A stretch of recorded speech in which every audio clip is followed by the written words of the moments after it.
Hey guys, this is your host, Vinyl Man Jebb of the Jebb and Greed podcast, with Tyler, as always. Hello. And today we have Frankie Vinci of Fotomaker and many other things. So hi, Frankie. Welcome, Hey, how Frankie. you doing, guys? Jeremy and Tyler, how you doing? Good. How are you? Doing good. It's great to have you. Thank you. I want to thank Danny Pepe of Whitewood, which thank you for commenting on my photo of Fotomaker. Yes, thank you, and getting Danny. us in contact. Yeah, really Yeah. appreciate it. So. Thank you, Danny. Danny's a great singer. And, Oh, he is. So, Frankie, what got you into playing keys and becoming a vocalist? Well, been doing it since, what's the obvious answer? You probably know it, the Beatles. Perfect. And Shock yeah, of all I shocks. play other instruments besides keys. I play 6 instruments, but my first instrument was guitar. Ooh. And then I had got a little cheapo piano, and then wrote a lot of songs on piano, and played flute and blues harmonica and bass and drums and all the other string instruments like mandolin and dobro and all that. But that I gravitated to all the instruments because I knew I loved music. But it was the Beatles. I was before that I wanted to be on the New York Mets. You know, I remember Right, watching yeah. the Beatles Sunday night. You know, on the Ed Sullivan Show, being about 13 or so, I guess.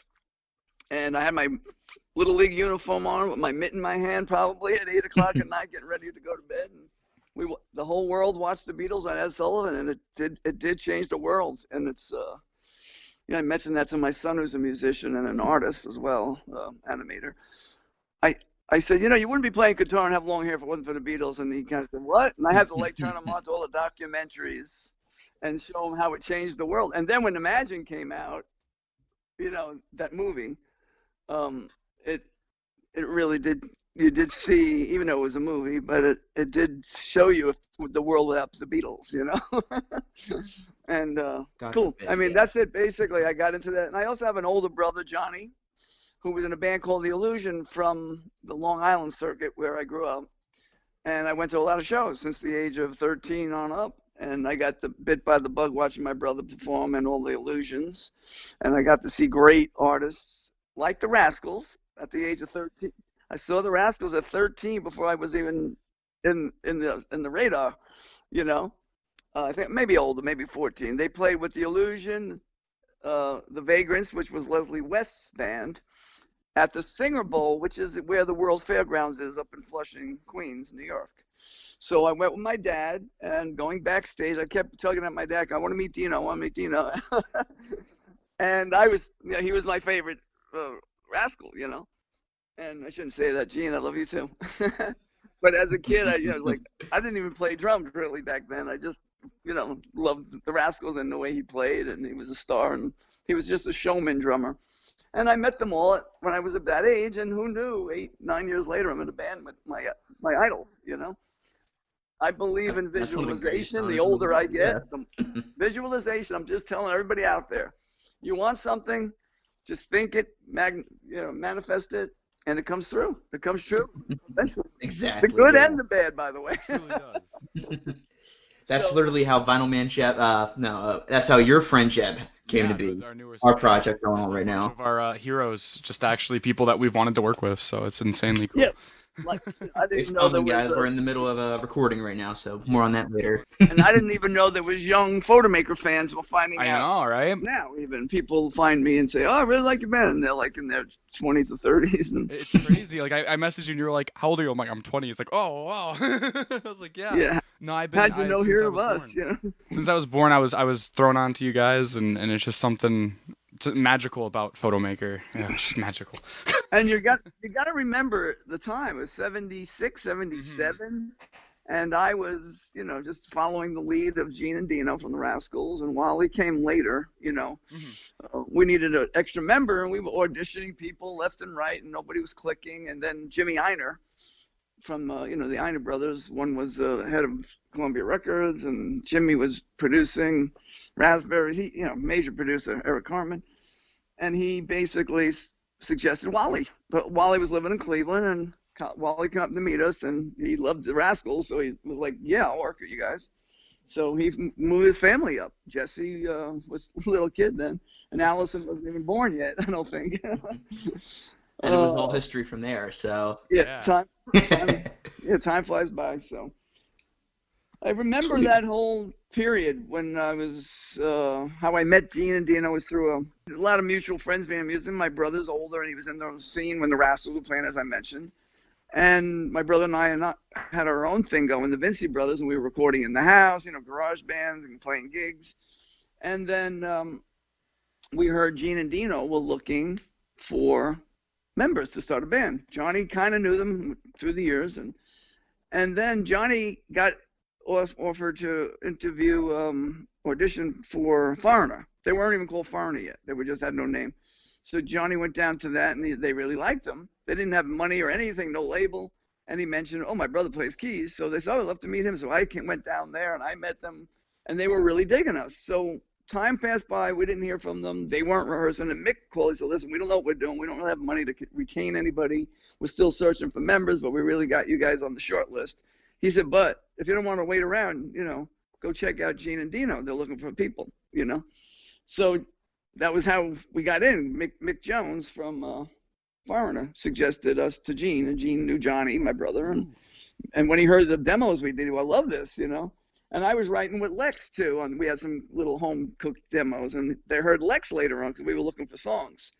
And he said, Gene and Dino go, love these songs. And I said, well, Lex and I wrote them, And he loved his voice. But then my brother started feeling like, wait, I don't want to be the side man. I'm the lead singer, But at that time, my brother didn't know it. But his old band, The Illusion, a lot of the members got together, and they were called Network.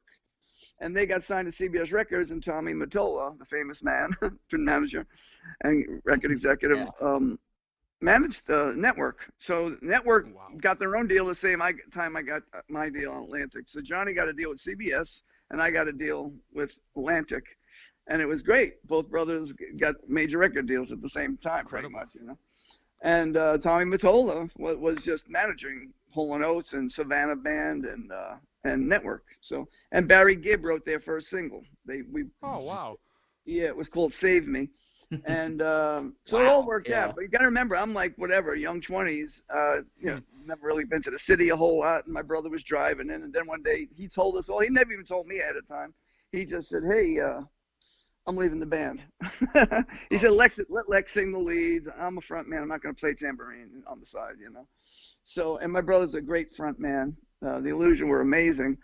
It's so funny. If you see the way Prince dresses now, well, not now, he's passing, but the way Prince dressed with the afro, my brother dressed like that. Ah, perfect. My brother, being he's Italian, not black guy, but he had an afro. He wore purple Aguadian suits with the collar up high and walked around with a cane. And that's like Prince, It's just crazy. If you look at the Illusion album cover, you'll think. Yeah, I have that on vinyl. My dad and I have that. We have the first press of that, the Illusion. Of Illusions? Self-titled, yeah. I believe we have it. Yeah, my dad bought it recently.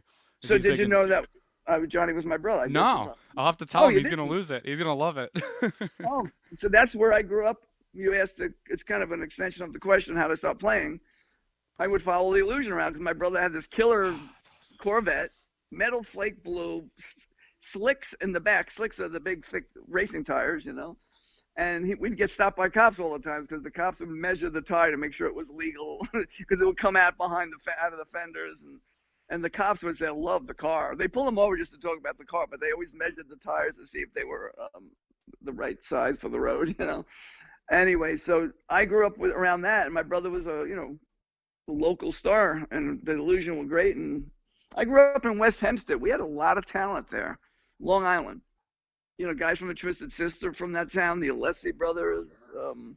I can't even think of them all. On and on, man. It was like, and artists, and also a good friend of mine, Randy Roms, a fashion designer, came from town, famous fashion designer. I mean, that's where the fore and aft was around there, right? And a lot. If you look it up, I'm sure it's like there was something in that area there. And there's musicians there now. Donnie Salenza, who was my first band. We used to just jam in his basement with his brothers, and they were just unbelievable musicians. The town just had so many great players.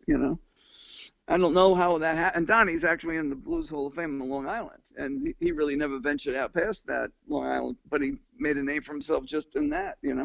Played with some of the most famous guitarists because they said, "You got to hear this guy in town. He's a local hero." That's so incredible. I grew up around a lot of music, and we could all I'm sure if you ask any guy my age or that saw the Beatles on Ed Sullivan's show would go, Oh, I'm playing because of the Beatles. Yeah, And my hair's still dad long. said sitting there and seeing the start of it and the finish of it, he was only 8 years old when they finished. It was Yeah, like, jeez. yeah. And I got to meet John real quick in the record plant where we recorded our album. Holy shit. We worked at Electric Ladyland as well. I worked Wow. in so many. Wow. Yeah. And that I have stories like that. That's a whole. We could do a whole movie on it. And I Oh, actually I'd want to love write to. a book. There we I go. want to write a book called "My Famous People I Pissed With." I love it. Dad, That's a very perfect name. Because I run into, if you think about it, it's like, wait, if I'm at the record plant going to take a pee and Keith Richards strolls in or whoever. So, and it's funny, and it's not, the book wouldn't be based on it. It'd be people that I met, and all my stories are like, in Forrest Gump, how he met Elvis quickly, Yeah. or the president. Exactly. Yeah, It's that's like exactly that. what It's I'm thinking of. If I Yeah. look back and go, I almost got killed by Sid Vicious in my Oh, life. shit. Wait, how'd that happen?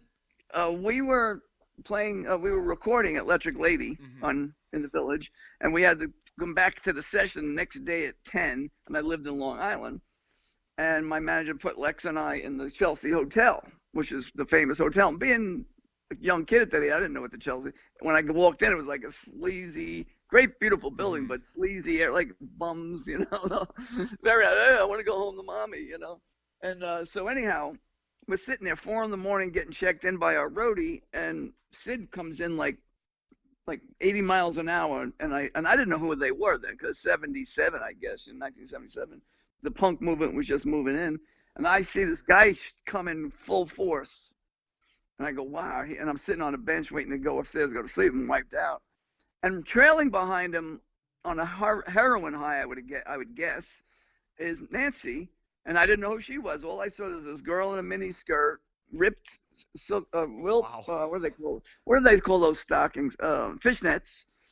And she had blood on her knee, and blood on her face, and looked like she fell 100 times. And she was staggering. He was already up the stairs. And then our roadie turns around and goes, "Come on, let's go up." He's hustling us because he wants to get to sleep. 4 a.m, by the way. We get, Lex runs upstairs. Our roadie Mark runs upstairs. And I'm going on about the 4th step, and she's still struggling to walk up the stairs. So I'm a gentleman. I'm a helper up the stairs. Let me help you. And she cursed at me. I don't know if I'm allowed to curse on this, but she said, she says to me, "Get your effing hands off me," with an English accent, but drunk and like falling over. And so I didn't know Sid Vicious or what he is. He looks over the railing, looks down, sees me holding her arm because she's about to fall. He goes, "Get your effing hands off my girl," and he runs down, and he grabs me by the neck, and throws me against the wall, and then Mark, our roadie, the protectors, the big guys, he looks over the rail, he goes, "Oh shit!" He jumps down and he breaks it up. I wasn't fighting him; I was just trying to get the guy off me, and that's like a brief story, but that happened in real life. That's scary. And as you guys know, I'm an artist now, pop artist, and I did a piece on Sid and Nancy, and a lot of weird things happened when I was working on it. Like I was sandpapering to make it look distressed like I do, and I accidentally ripped it on the knee of Nancy. Oh, wow. And I said, and now I rip stuff on purpose, but then I didn't want to rip it. But the backdrop was red, so it made her knee look like it was bleeding. And I went, "Oh my." That's where she was bleeding. And that's crazy. It was like they were talking to me while I was making it. And then the other thing is I put an X on her chest, left of her chest, under her breast, because I put a red X, because I see that on trees when they want to cut them down. I saw, I'd be like, she's dead. Let's X her out. And I thought at the time I did the art that she died from heroin overdose. I didn't know she died of a stab wound. And I thought they both died of heroin. I didn't know their stories, And it turned out she was stabbed by Sid, supposedly, with a knife in the spot I put the X. Oh, jeez. And that was like, whoa, they're talking to me. And the third part of that is when I ordered the poster and it came in the mail, it came on his birthday. And I didn't know that. Oh, my God. I just knew that. It was all just research because I was trying to figure out what I could do with this piece of art. And I was reading up on them and and then I saw the dates or whatever it was, say September. And I went, oh my God, that's today. The poster just came from UPS. So I don't mean to go off tangent, but that's perfect. That's what we love. Stories. Yeah, that's what we're here for. Yeah, definitely keep at it, Yeah. No, so you can say I met Bowie in my life in a quick way. The Clash, This is all at the record plant recording studio, you know, because you got the greatest people, Bruce Springsteen upstairs, John Lennon in that studio, Bowie in that studio. Not in the same day, but over the course of my career, you know. And of course, you know, great engineers like Jimmy Douglas and producers, Jimmy Douglas. Jimmy Iovine was a staff engineer then. And he almost produced Fotomaker, but he was doing, he was doing Tom Petty then. And he was just, like I said, working as a staff engineer and producer. So cool. He got thrown in to be a producer one day with John Lennon. That's how he got his name. John Lennon. I saw this in the documentary with Dr. Dre and Jimmy Iovine, how they came up with their beats and the whole thing. You know, it was amazing. Like, I didn't even know that. I said, it was like a holiday, like Easter or something. And John wanted to go in the studio. No one was around. And they said, Jimmy, you got to work today. He goes, man, he goes, well, John Lennon needs an engineer. Okay. Yeah, you're coming. And there you go, you know. So that's what happened to a lot of those engineers that worked in major studios. They get the shot to produce somebody, and then it's a hit, and then you're the guy, you know. And we're actually going right into Fotomaker next. Tyler, you're welcome to ask the first question for that section.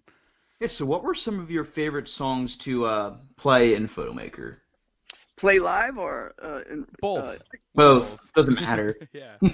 I mean, you know, it's like your kids. Who do you like better? You know, what do you know? Yeah. But playing, I always had fun playing. What was that one? Which isn't on the record is "Does She Dance?" And then I'm thinking of the other ones. The Other Side, which was my tune. Miles Away, which was my tune. You know, I like doing the stuff I sang and played, of course. Yeah. And Can I Please Have Some More? Yes. Was fun. Can I please have some more? Yeah, great hook. And I thought that was a good single, but no. Little Fotomaker tidbit was when the album was done and the label's listening to it and they're deciding what the first single is, and they get radio personalities to listen and get picks. Everybody picked The Other Side, the song that I wrote. And the problem with that was I only sang one lead. And that was like the favorite on the record because of the synth. Nobody was doing synths. It sounded progressive. And Ahmet Ertegun liked it. And they were like, that's why I sang more leads and wrote more on the second album.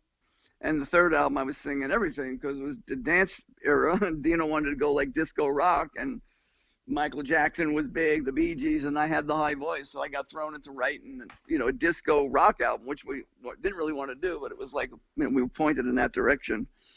But so that's basically. I loved those kind of tunes to play live. They were just so much fun, and Plaything was fun to play too. What was the inspiration behind Plaything?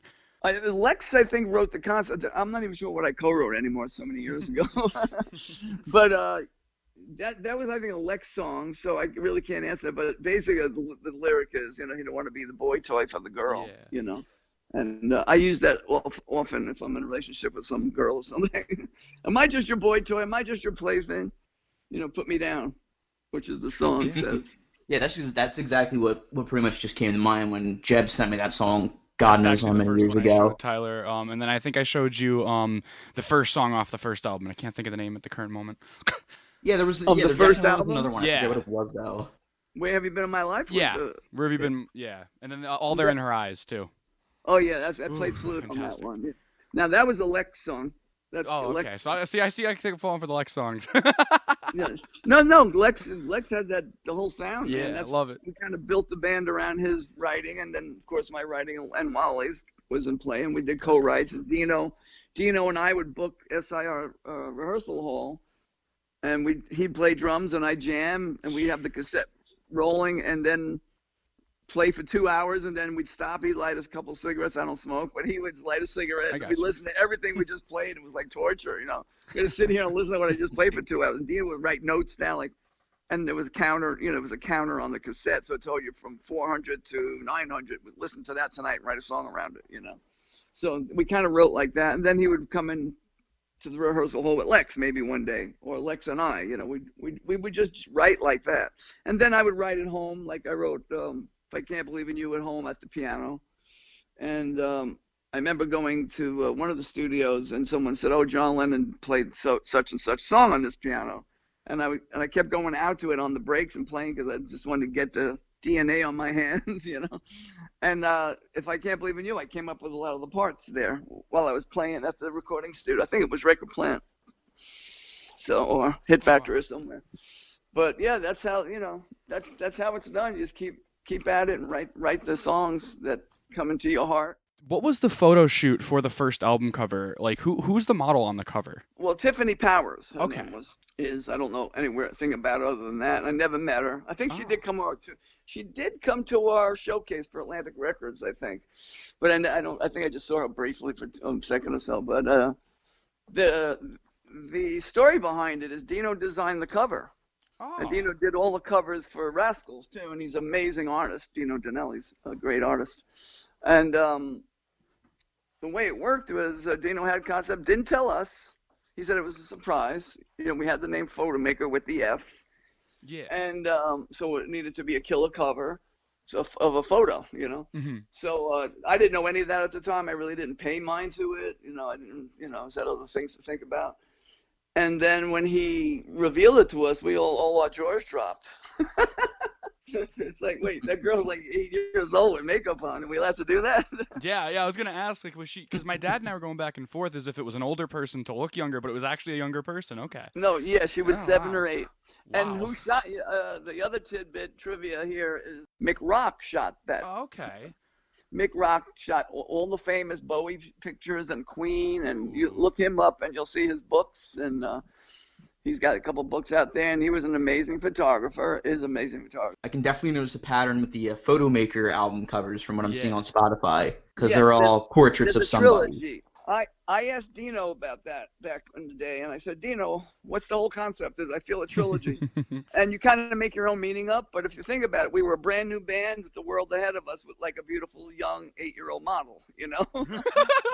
And then Which the you can't second album, really do today. you know, problems in right life, now. and the band, the management, Different the time. label, things are starting to not look good. And now we're this aging jester clown with a tear just hanging off his eye, in the corner of his eye. And that was the band. And then the third album came, and it was a green cover with a black, transfer beautiful station. black girl. Looked like she was surrounded by Jello shots. And I didn't understand that cover at all. But that one would be because we were an R&B dance rock band now. So maybe that's why we had a black model on it, you know. But that was, you know, all like Dino's these photo concept. covers are kind of giving me like the same energy as the Ohio Players album. I forget which one it is. It's the one with Love Roller Coaster on it. Oh, yeah. And the guy that produced that actually produced the third album for us, Barry. Oh, wow. There's a connection. Player. Barry There's Moran. always a connection no matter what. Yeah, that's what I mean. It's like, you know, that's why you go on when you ask a question, how did you play? Why are you playing keyboard? It's like, well, it all started back, you know. So yeah, keyboards was my gig for Fotomaker, but I wrote stuff on guitar and then would hand it off to Lex or, you know, that kind of stuff. They didn't need 3 guitarists, and Wally played the double neck. He had a 6-string and a 12-string on the double neck, and it was great. So we get that nice 12-string sound for the rhythm, and they both played leads, and you know, it was really a fun time. And as I said, I played keyboards and flute, and the flute part is funny. We weren't like a flute band like Jethro Tull, but I played flute, so we threw it on a couple of songs. So they kept, you know, the label loved that, you know. And talk about visualization, because I used to listen to Herbie Mann as a kid. He's a flautist, jazz flautist, and you know, one day I'm at Atlantic Records and we're leaving a meeting. I get in an elevator to go home just by myself. Elevator opens. It's Ahmet Ertegun and Herbie Mann. Herbie's like with the goatee, real like jazz musician guy, and I'm like, you know, I meet a lot of people in the elevators or in the bathroom. So I walk in. Ahmet knew me. He goes, oh, Frankie, this is a fellow float player. You know, I know Herbie. I wore your albums out, and I'm in an elevator with one of my idols. You know, and Ahmet Ertegun. You know, it's crazy. You know, I was just watching Ray the other day. You know, the movie with about Ray Charles. Mm-hmm. And Ray was on Atlantic, and I met Ray at Atlantic Recording Studio. That is awesome. And the best part of this story is Jimmy Douglas, the great producer, engineer, working for Atlantic, he did some overdubs for us at Atlantic, and we're all hanging out. And then the band leaves because everybody did their jobs, and it's Jimmy and I went to get food. We come back, and I had met Ray real briefly at the coffee, machine. I was just making myself some tea, and he kind of came out and with his entourage, and one of his guys said hi to me, and Ray's like, who I have pleasure to be around, and and told him who I was, and end of story. It was kind of cool to meet him so briefly, and right. And then this could be in the book too. So around 11 at night, everybody's gone, and we just came back from dinner, and Jimmy says, "What do you got to do on Does She Dance?" Or whatever that title was again. And I go, "I got to add some piano in the beginning." He goes, "Right." So I go out there, we get in the sound, I play the part, and he goes, "I'm not loving the piano sound." He goes, "Hold on," and he goes out, and I'm in the room, and he's in the studio, and he comes back, and he goes, come in here," and I come in. He goes, "No one's here, and Ray Charles's Wurlitzer's in the hallway." What? He goes, let's go use it. So we put I played Ray Charles Wurlitzer on the song, and we put it back. God. And we put That's it back cool. So when I watched the movie, they talked about the Wurlitzer, and I said to my son, I said, "Oh my God, I played that! I played that keyboard." That is such. Awesome. We That's snuck such a Ray great Charles' honor. I piano love in that. to the control room, and there we are playing. And he was right; it was so much better than the piano. You can probably incorporate that. You guys go listen to it. You'll hear the opening, which is a guitar part, but playing it on keyboard. There's nothing I love more than a classic Whirly. Wurlitzer, yeah. Yeah. Hell yeah. Whirly, Wurlitzer, The whatever you want to call it. I had one years ago and sold it, and I wish I never did. I had so much equipment that I sold, and then years later, because I work in a digital domain, I bought the same stuff I own, but a virtual instrument of it. I said, "There's something wrong with this picture." I spent $3,000 on a mini Moog, sold it for whatever at the time, $300. Now it's worth like 10 grand, Yeah. But then I rebuy What is it that? as a virtual instrument for $300, which is Yeah, how fun. does that compare? Yeah. They sound very, very similar. I mean, wow. they're the same instruments. They're just digitally manufactured. So they're all digital music's a lot different than analog. You can hear, not everybody, not the layman, but Right. compared songs recorded on analog and digital, you hear the brightness change, and everybody's just used to hearing it. It's a whole different world. That's a whole nother conversation. I mean, as long as it sounds good. That's all that matters. Yeah. You But yeah, there's nothing like hearing the vinyl going around on your turntable, like the scratches and even on certain songs. And I don't have vinyl anymore, but it's so funny. I would say I'm listening to Cat Stevens as a kid, getting high in my room, and I know when the skip's coming up. Oh, here comes the part I scratched the record, and then you go, "Ooh, baby, baby, it's a, ooh, baby, baby, it's a, ooh, baby, baby, it's a." So, it embeds in you, like, holy moly. I know right where the skip is going to be, Yep. The CDs are out there, too. Rhino Yeah. Records re-released it, and then Wounded Bird re-released it, Yeah, we too. got the Fotomaker collection with some of the extra songs too, like the ones that Yeah. went on albums too, which is amazing. The dance is on there, because Does She Dance? Was that the title? I can't remember that title. I'm trying to remember. Let me Then- see. Pull But it up. anyhow, yeah. Yeah. That song wasn't on the record, the one I played the Ray Charles Wurlitzer on. Ah.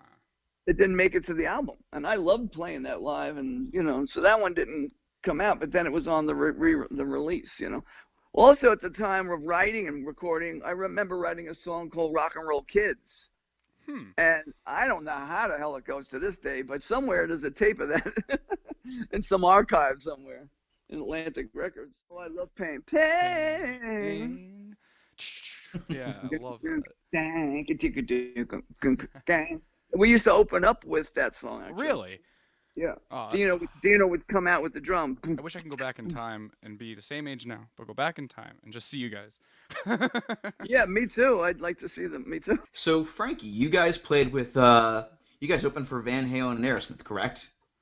Yeah, not in the same show, but Oh, yeah. okay, yeah, Right. Frankie, Danny Pepe wanted to hear about that, so I threw that on there for us. Okay. We played with Van Halen at the Palladium, Ooh. New York City, and a band called Horselips, which was like on Jethro Tull. They had a flute player, so I guess that's why they booked us with it. And I didn't know who they were. I don't even know their music, but I enjoyed them that night, I remember. And Van Halen, I remember hanging out with Eddie. Remember, young Eddie now, 78, whatever, and they weren't famous yet. They were just getting their hits, and Ross, whatever his name is, David Lee Ross, and we were all there. Sound check, we're doing our thing. The thing about the Palladium is the stage is up above, not the stage, the dressing room is above the stage. So behind the stage, you had to go up a swirling, what do they call those, spiral staircases, really high up. Imagine going up to the lights. That's how high up the spine. It was a staircase that went like in a spiral all the way up, and it was scary. And I remember like, oh God. So you went up there, and then there was a whole path to go. There was a dressing room down the row. So here's a great story about that night. So we come on. I think Horseless was first, then us, and then Van Halen. So we come on.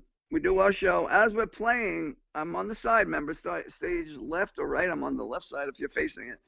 I look over my shoulder, and 4 feet off the stage in the wings is Miles Davis. Whoa.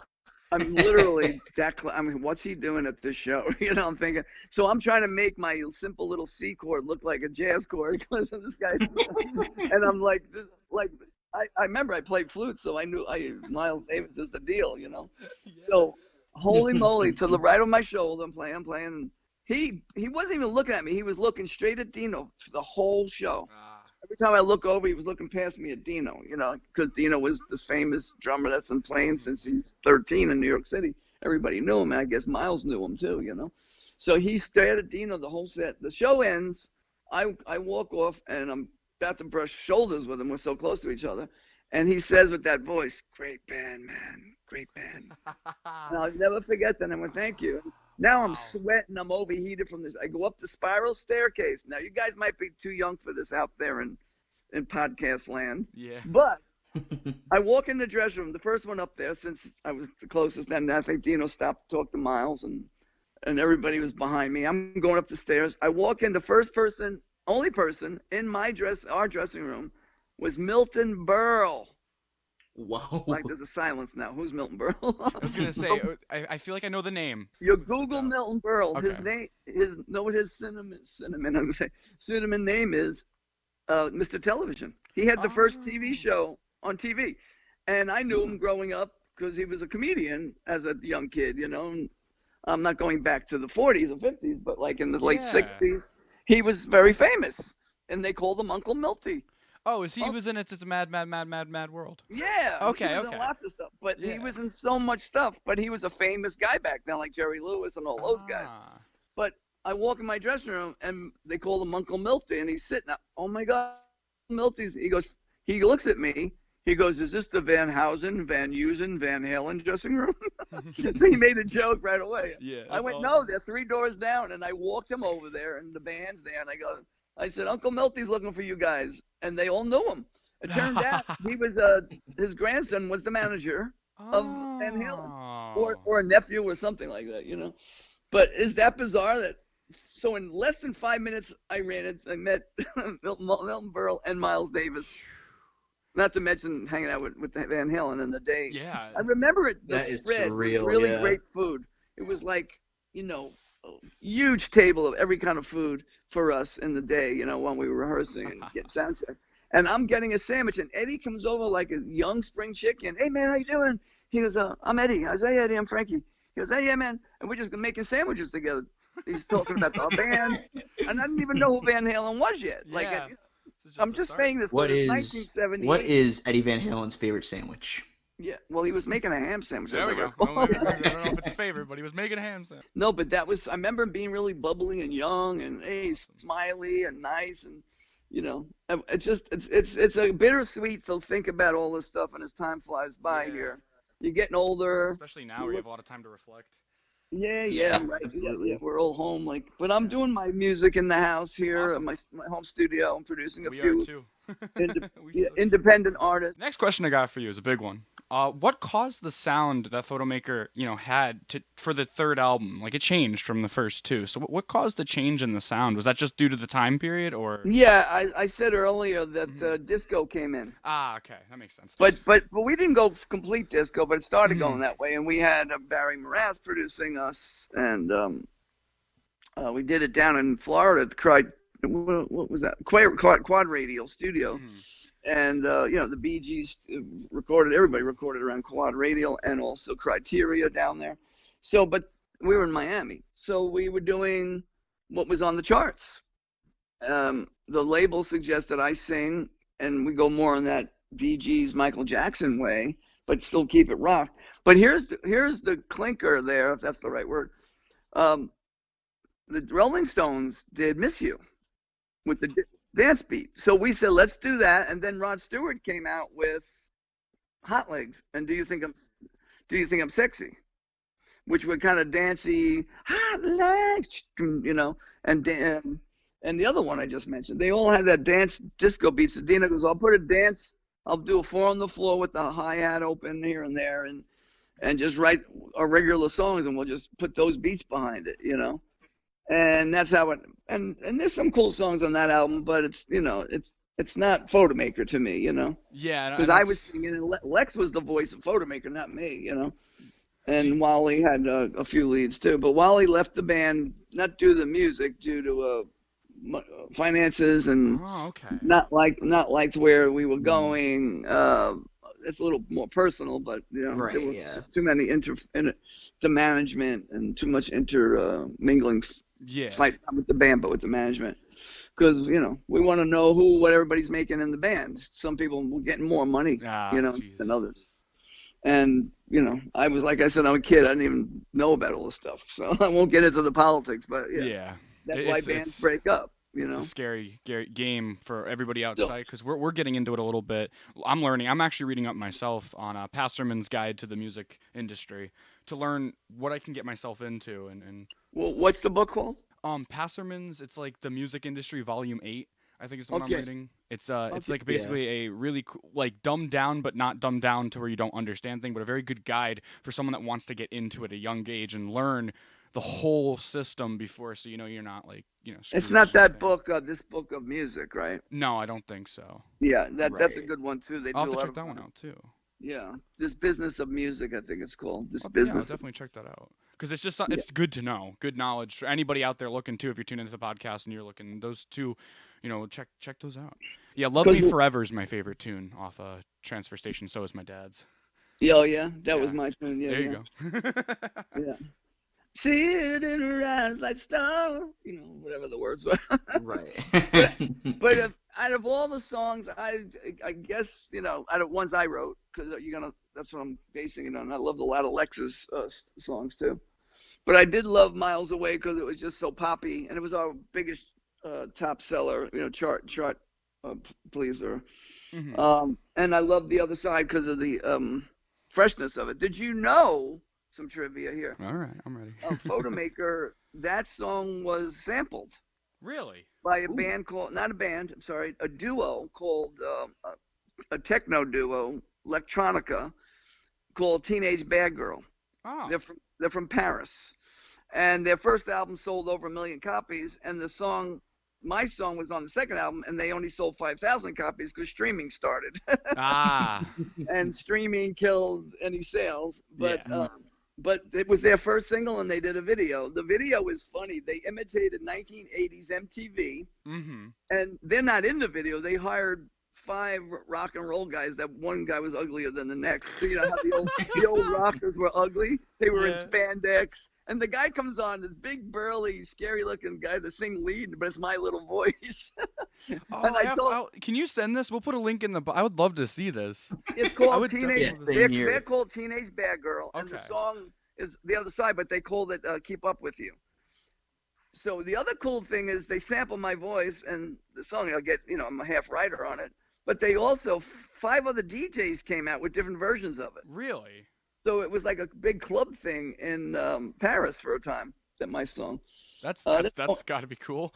Yeah, that was, this is the music business. You wake up one day, nothing's going on, and you get an email. Are you Frankie Vinci? Did you write the song The Other Side? Do you own the master? Can we have the master? All these questions. And I was like, no, I don't own the master, Atlantic Records. Well, we're calling them, but they don't want to return. They don't even know where the song is. And so they basically lifted it off the record and somehow took out the piano part. Because basically, as the song, if you remember the song, it opens up with the big down, down, down, down, down, down, down, all that part. They cut all that out, and the first line of the song is, you say it's all over, then you turn around and walk away. Then it goes, I can't keep up with you. You change from day to day. That's all they used. They used the first two lines of the verse and made a song around it. The Other Side. Yeah, it's the last song on the first side. Okay. Perfect. And that was what I was saying earlier when the label was like, oh my God, this is radio. Everybody loves it. But the problem is Frankie only sang one lead. Yeah. So I wrote on the second album, I wrote Miles Away because of Amit and Jerry Greenberg from the president of Atlantic, like, Frankie should write the next single, for the next album. So I wrote more and sang more on the second album. And then I think that was kind of a demise because you had Wally singing lead, you had me singing lead, and Lex, it's like, where's Lex, He was the lead singer, So, but I mean, there's bands out there, everybody shares leads, so. Yeah, it's But it's I think someone needs to be up front, and you got to know who the lead guy is, so if someone can attach to the band, Yeah, it's like, who's the Floyd guy, or who's Pink? What was Pink Floyd lyric there? Who's Pink? Yeah, right. Which one's Pink? There we go. All right, so Frankie, what have you been up to both musically and artistically? Musically, I have a recording studio production company that I produce up-and-coming artists that need me to, nurture their songs and co-write, and then I produce and play everything on it. So I've been doing that, and I also been doing some TV and film, putting songs in that when I get hired for that. I also have needle drops. They call it needle drops because I only use maybe 5 to 20 seconds of it on a lot of TV shows like Porn Stars. I don't mean porn now. Yeah, porn. Porn Stars. And that's my Long Island accent right there. No, Pawn Stars or American Pickers. Snoop Dogg has a show. I have some music on that. Oh. Yeah, so there's music across the boards. I write in every style of music. And then along the way, I had the CBS NFL Game of the Week theme, which ran almost 10 years. And it was also the Super Bowl for 5 seasons. So there's not many people that can say they wrote the Super Bowl because there's only been maybe, 40 of them or so? And they used it over and over. So my theme was used for 10 years for that, for the NFL Game of the Week. The guy from Fotomaker was the theme. Yeah. I didn't know. It's an iconic theme. People know it to this day, even because they were little when they were watching it or whatever, It's the one that went, oh, wow. That's like the most known. Yeah, it ran. Incredible. Okay, so that was you. It ran. And yeah, that's him. Wow. When I wrote jingles in New York City for 20 years, had a lot of hits like Bounty. My company did Bounty. We did Nestle Crunch. I did a whole string of toy commercials. I had one of the guys that had most toy commercials on at one time, back in those days in the 90s. And what were some of the toy commercials you did? I might remember some of them. But I wrote one called Battle Trolls. Battle Trolls was how little girls play with the trolls? These were trolls geared for boys. So they looked like trolls, but they had ugly faces. So they had Franken Troll, which was Frankenstein in a troll, Dracula Troll, Wolfman Troll, and then they had like 50 characters, and it was a big, boy rock and roll jingle, like Battle Trolls are out of control, I'll definitely have to find these because I'll link these down below. I'll do some research, see if I can find these. Yeah, and the quality on YouTube are terrible because somebody's probably had it on VHS. But they're fun to watch. But it adds to the aesthetic of the feel of the name. That's true. Yeah, I always love coming across those commercials on YouTube because it's just the aesthetic of those. Like Jebb said, it's fun. It's fun, and and you guys, I don't know how many horror fans are out there, but right after Fotomaker, I wrote something on my little 4-track recorder for a horror movie, and it was such I shouldn't say this because it has a big fan base, but it was a terrible horror movie. It was like a B-rated movie. Real B, but Quentin Tarantino talked about it. He said, this is one of the greatest flicks ever. Wait, because it was so corny and the music was corny. I didn't score it. I wrote songs for it. Okay. But it was called Sleepaway Camp. Okay. Sleepaway Camp. Holy shit. Yo, Tyler, you should have him up on your show. No, I wrote the closing. Oh my God, I didn't know you wrote for Sleepaway Camp. Holy shit. I wrote that last song with the crazy scene. I wrote that Angela theme. When I look into your eyes. No, I wanted to bring that up because these are, after Fotomaker, what was your life after Fotomaker? Is like, I'm producing this, that. But along the way, I had a Sleepaway Camp, which was, a nothing job. I made a couple of grand, nothing big. And it's a worldwide cult classic. It's like Killer Clowns from Outer Space there. I love like that. A hit song with Tim McGraw that sold 3 million copies. Wow. The song didn't, the album did. I'm on the album. But Somebody Must Be Praying for Me is a co-write I did with Chris Bergsness from Nashville and a guy named Bob Mould from Nashville. And we wrote a great song, and I got signed to Warner Brothers Publishing, Warner Chappell, Songgarden Publishing. That's how it goes. That's awesome. And, I wrote for them for a lot of years and had a lot of fun writing in Nashville and really tuned up my writing skills. To this day, I can write, lyrics for days that'll just, break your heart or make you laugh, whatever. It's just maybe someday I can call you for some advice. I'm a songwriter too. That'd be awesome. Yeah, it's just writing every day and doing it, and writing with other people and learning, and that's why I'm doing my DaVinci music production. People like, oh, this guy writes, he produces, he sings, he plays every instrument. So when someone comes in with a song, I know if it's good or not, and I'll make it great for them. And I'll be honest when I say, listen, the song's okay, but I know what it takes to make it. And people always love their song because it's theirs. But I don't hold anything back. I said this song needs to be better. That's how we're working now. We're working alongside Jason Cropper, ex guitarist of Weezer, and he's helping us, giving us ideas and stuff. And Jason's been a really cool advisor for me. And he's like, you need to sit down and you need to do this, and you need. And I never knew like there's a lot more than just that first take. And I've learned a lot. So it's part of growing up in the music field. So it's pretty cool. No, it's true. Songwriting too, and I've just been doing this stuff as a hobby for God and now we're here. But songwriting is so sacred to me, and I've written so many great songs down in Nashville. None never see the light of day because it's so competitive. And I tell this to people. I said there's political things in there too, but just because your mother likes the song or your brother or your friend doesn't mean it's a good song. You got to get somebody. So when Simon Cowell came on the scene and he's putting these kids down right on TV, I know it's TV, but that's what they do in the office. They're going to tell you, goodbye, Yeah, but they're the same way, It's crazy. That's what I'm trying to get at. They're not there to tell you you're great. They'll tell you the honest. You need more help. You need more work. Keep writing. You need that push, and then even Tyler advises me too, which I really appreciate. Oh yeah, definitely, because you need other ears. I don't do it to be mean. No, definitely, you need other ears. No worries. That's funny. Yeah. No, and the art, and you guys were asking about my art, which is my new career in the last couple of years. I've been doing pop art, very colorful rock and roll. I like it. Fashion and old Hollywood.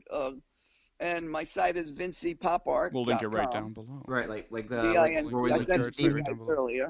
And anyway, so this is a beautiful passion for me. I've always been an artist. I was supposed to go to art school, but I just kind of abandoned it because I didn't know how to get art out there. But one thing led to the other a few years ago. A friend of mine was putting a building together, and it was like a beautiful spot. He goes, I might do an art gallery. I said, well, I used to paint. And I said, he'll do some stuff. We'll do a gallery. So, and that didn't even happen, really. I put my stuff in, but he never opened up because they didn't want people walking on his $80,000 floors. And I was like, how can you have a gallery if we can't walk in? So, but it kind of got me going to do my artwork. And now I've had 6 shows in the last year, and I've been selling art. Please let me know once everything's over and you have another show. I'd love to come. Yeah, I got my art right now in Ridgefield, Connecticut. On Main Street, there's a gallery called RPAC, Ridgefield Pride Art Collective or whatever it's called. But then they have the gallery right on Main Street, which is amazing for traffic. People, well, it was till the pandemic. Of course. But now they're opened up, and my art is so rock and roll. People come off the street like, what is this? This is like Andy Warhol meets Mr. Brainwash. Mr. Brainwash is a pop artist that I aspire to. And so I basically find images of rock stars and I mutilate them and do my own thing. That's awesome. And yeah, and then I do graffiti canvas. Oh, you know? cool. And then I glue it down to have a whole process I came up with myself. And I had a show in Norwalk in Renee Soto Gallery, and I sold 2 pieces within the first half hour. And then I got a buzz, and then I did a show in Westport at the Pearl Restaurant, which is a beautiful on the water restaurant that has a gallery at the entrance. Ooh, yeah, I love And that, and then the Ridgefield, and then I did a fashion show at Randy Rom in New York City. Wow. You know, for her December show, she had like a soiree selling jewelry, her gowns, and then she asked me to put my art up. So, wow. And that was like the day after I did the Westport show. So I had art in Westport and then New York City. It's like all of a sudden I had to do like 20 new pieces because everything, you don't do a show in one night. They just stay there, you know. So yeah, the art's real fun, and my site that I mentioned has all the, you know, most of the paintings are there, but I have some other stuff I have to put on it still. But that and my art and my music site is what I'm doing, and just, you know, I'm keeping busy. Sweet. Well, that's what it's all about. Absolutely, yeah. Well, thank you for coming on. Yeah, thanks so much. This is awesome talking to you. I still keep in touch with Lex, Wally, and Gene. Really? Yeah. If they ever want to come on the show, let us know. I'd love to talk to. I've talked to Jesse, but Lex would be great too. Like I would love to talk to Wally at some point too, if you ever want. Yeah, sure. Yeah, let's pass the word once your episode's out. Yeah, definitely keep in touch. Yeah. Yeah, you reach out to Wally. Or his wife. Wally's not a social media guy, but Wally's right. I could always ask Jesse too if you know, because I would love to have the two of them back on again. We would definitely support that. Yeah, Wally's a little shy, so I don't know. Nah, no worries. But Lex, I would love to have on too. Yeah, Lex might too, but I don't know.